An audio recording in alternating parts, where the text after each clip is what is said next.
और अब हम भारत और जर्मनी के रिश्तों की नई उड़ान को आपके लिए डिकोड करेंगे। जर्मनी के चांसलर फ्रेडरिक मर्स आज अपने पहले भारत दौरे पर गुजरात के अहमदाबाद पहुंचे और ये जर्मनी के चांसलर का पहला एशिया दौरा है। दोनों नेता सबसे पहले साबरमती आश्रम पहुंचे और प्रधानमंत्री मोदी और जर्मनी के चांसलर ने महात्मा गांधी को श्रद्धांजलि दी।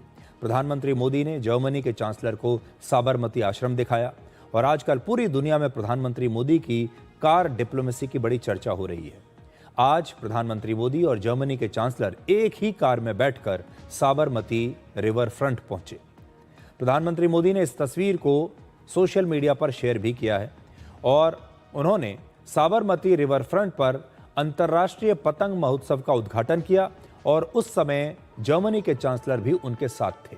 दिलचस्प बात यह है कि दोनों नेताओं ने एक साथ आज पतंग भी उड़ाई।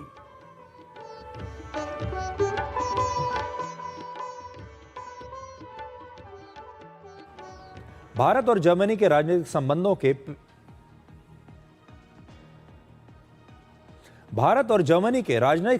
के 75 वर्ष और रणनीतिक साझेदारी के 25 वर्ष पूरे हो चुके हैं। अब आपको प्रधानमंत्री मोदी और जर्मनी के चांसलर की कुछ तस्वीरें जो आज की हैं, ये हम दिखाते हैं।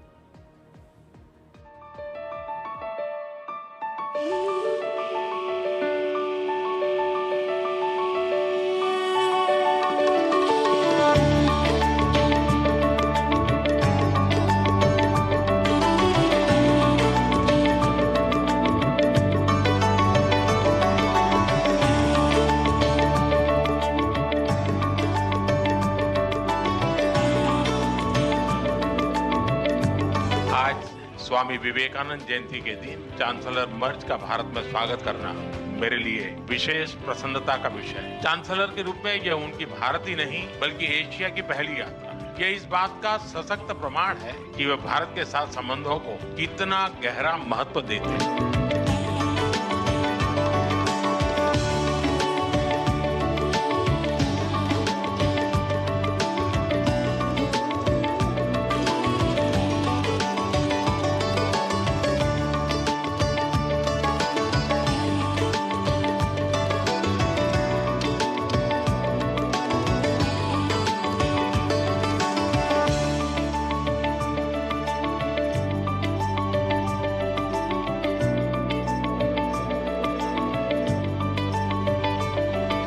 भारत जर्मनी के साथ अपनी मित्रता और साझेदारी को और सुदृढ़ करने के लिए पूरी तरह से प्रतिबद्ध है।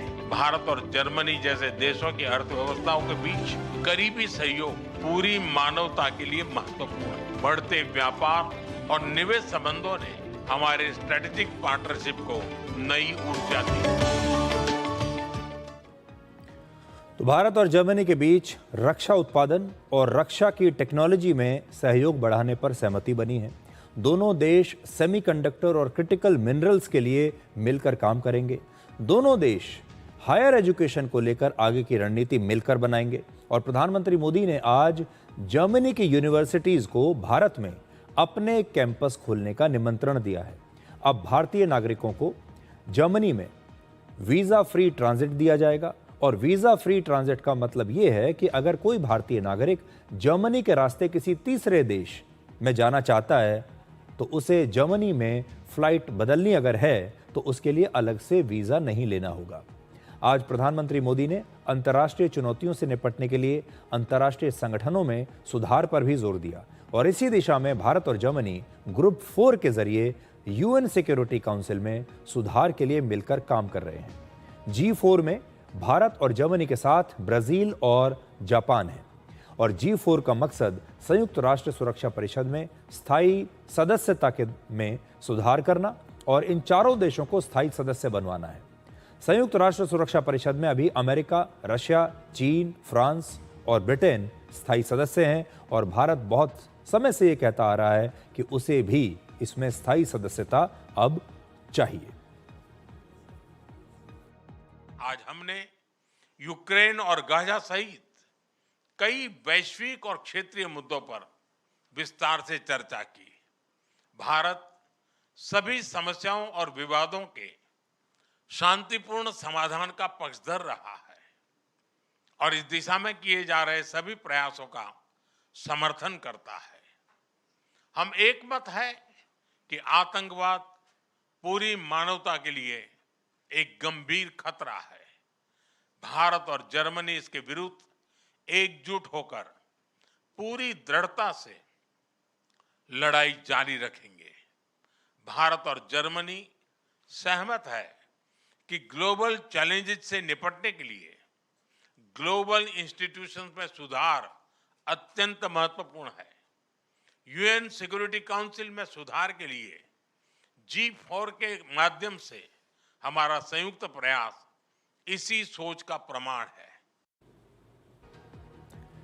इस समय भारत दुनिया की चौथी सबसे बड़ी अर्थव्यवस्था है और भारत की अर्थव्यवस्था लगभग 405 लाख करोड़ रुपए की है, जबकि जर्मनी दुनिया की तीसरी सबसे बड़ी अर्थव्यवस्था है और यह लगभग 480 लाख करोड़ रुपए की है।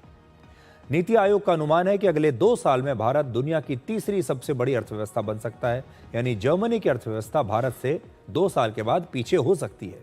और इस दौरे में जर्मनी की 23 बड़ी कंपनियों के सीईओज भी भारत आए हैं और भारत और जर्मनी के बीच 4.5 लाख करोड़ रुपए का व्यापार होता है। भारत जर्मनी को दवाइयां, कपड़े, मशीनरी और फर्टिलाइजर्स जैसा सामान बेचता है, जबकि भारत जर्मनी से ज्यादातर न्यूक्लियर रिएक्टर्स का सामान, मशीनरी और ऑटोमोबाइल प्रोडक्ट्स खरीदता है। दुनिया की ज्यादातर लग्जरी कार कंपनियां जर्मनी की हैं और आपने भारत में उनकी बड़ी बड़ी कार कंपनियों के प्रोडक्ट्स देखे होंगे, जैसे BMW गाड़ियां आपने भारत में देखी होंगी, मर्सिडीज, फोक्सवैगन, जिनके पास ऑडी और पोर्शे जैसे ब्रांड्स हैं। ये सारी जो कंपनियां हैं ये जर्मनी की कंपनियां हैं।